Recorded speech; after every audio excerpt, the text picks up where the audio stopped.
Hello everybody, this is Kathy with Faith Before Fitness. We are on day 81 of our corrective exercise and scripture reading challenge. So today we're going to be addressing the muscle imbalance with arms fall forward. So if you are studying for your NASM corrective exercise exam, this video might help you. And if you are like one of my clients or like one of the people that I see in my fitness classes, because this is common, I see this commonly, then you can benefit from this video. Now, arms fall forward is when you're going into a squat. A proper squat you should be able to do with your arms up in the air and sit back and squat. But a lot of times people don't have that strength or that flexibility here, so when they go into a squat, their arms are coming down like this in their squat. Which reminds me of the verse from Romans 3:23. We have all sinned and fallen short of the glory of God. So that is one of our main important verses in Christianity, and that's why Jesus came in the first place, because none of us is without sin. We all fall short. Now I'm going to show you what you can do to help fix this problem. First of all, it's caused by tight lats. Now I have tight lats, so it's hard for me to do a snatch, a proper, and then hold that bar up here. So you need to have a lot of flexibility in those lats in order to do moves like that. So the first thing we're going to do is foam roll our lats. Now we've done a lot of this throughout these 80 days of corrective exercise. So I've already gone over how to foam roll your lats. I've already told you all the contraindications. Now, I love to include my cancer survivors into all my programs, but foam rolling is one that you should ask your oncologist if this is okay for you, because there's contraindications with foam rolling for cancer, for osteoporosis, arthritis, if you have bursitis, peripheral arterial disease, PAD. You never want to foam roll if you know you have blood clot disorder. So there are contraindications, I've listed them, but for the general population, foam rolling is good to help work out these adhesions that are causing tight muscles. On this side, I'm going to switch over and I'll do it from the other side so you can see what's happening as I'm foam rolling my lats. Now, I've also showed you that if you're new to this, you're going to keep your hip down, but if you want more pressure, you can bring your hip up and then you can foam roll all the way through here. And then when you find the spot that has the most tender areas, then you're gonna stay on that spot and you can hold it for 30 seconds to 60 seconds. All right, now this one's gonna be the thoracic spine. Everybody who hates foam rolling seems to enjoy this particular stretch here.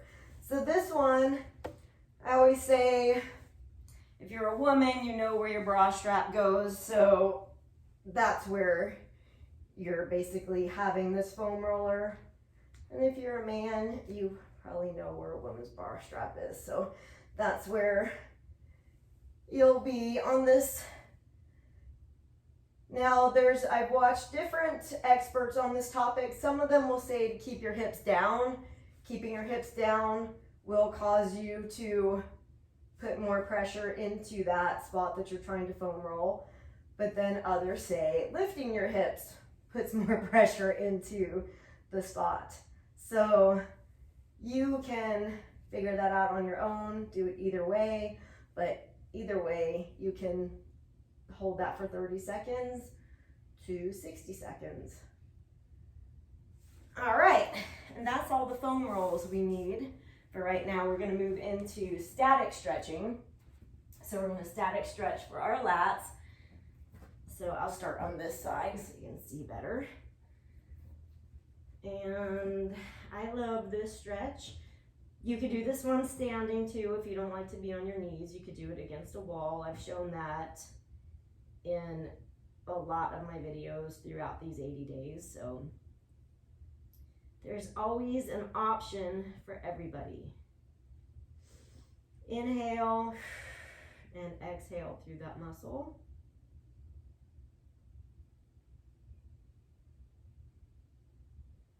And then we're gonna switch. Inhale and exhale.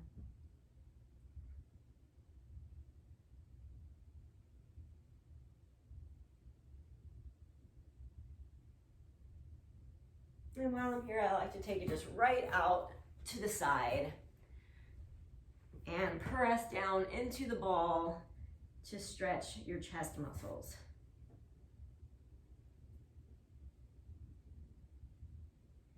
My favorite chest stretch is the door stretch. So when we're done here, I'll show you.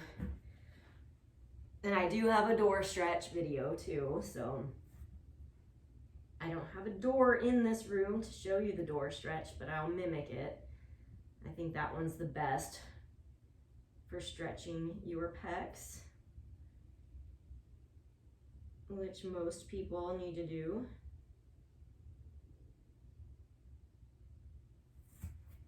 All right, so the door stretch, you would pretend like you're at a door right here, and you put your elbows on the door and then step through the door. Don't bring your body through, don't bring your head through, just step your foot through and let your chest open up. And you can do 15 seconds on one side and then switch and do 15 seconds on the other side. All right, so now we're going into our first activation move. Well, really, there's only one activation move.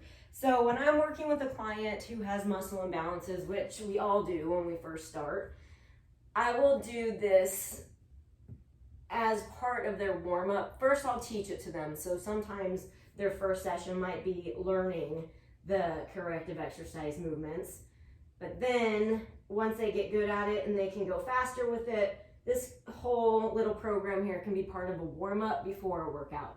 So this is the ball combo with dowel rod. So you can also do it with a resistance band if you don't have a rod like this, but you can go to Home Depot and get these cut in any size that you want them from Home Depot if you didn't know you could do that. All right, so we are going to row, then we're going to take it to our forehead, then we're going to push it out, we're going to bring it back to our forehead and flip it back down. So we're going to do 15 of these.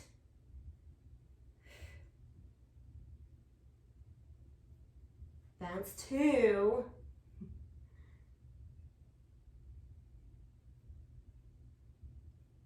3. Well, first it rows, then it goes to the forehead, then it goes out, back to the forehead, back to the row, and back down. So it's 1, 2, 3, 4, 5, 6. It's like 6 movements in one. So 1, 2, 3, 4, 5, 6.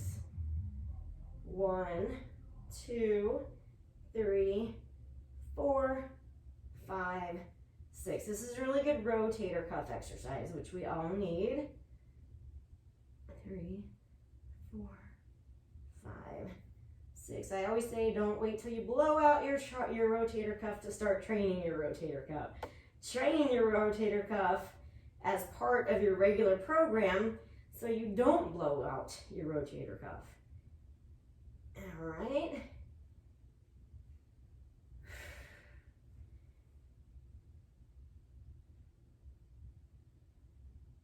Corrective exercise moves always take a long time. They're not something that you can just rush right through.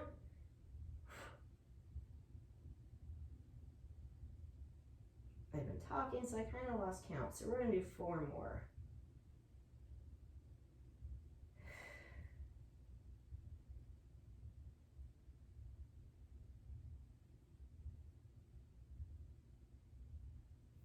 3,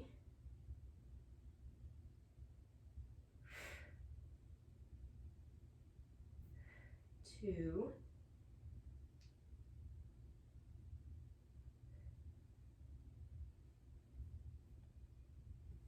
1. All right. Now we're going to move on to our integration move. And that's going to be with the squat to row. So with this, we're going to start kind of a low row here. And we've done squat to rows on other videos as well. So on this one, what I like about doing a banded squat or a cable squat at the gym is it helps you to be able to sit back in your squat without worrying that you're going to fall. So you're going to squat and come up from that squat and row. So we're going to do 1, 2, 3, 4, 5, 6, 7, 8, 9, 10, 11, 12, 13, 14, 15.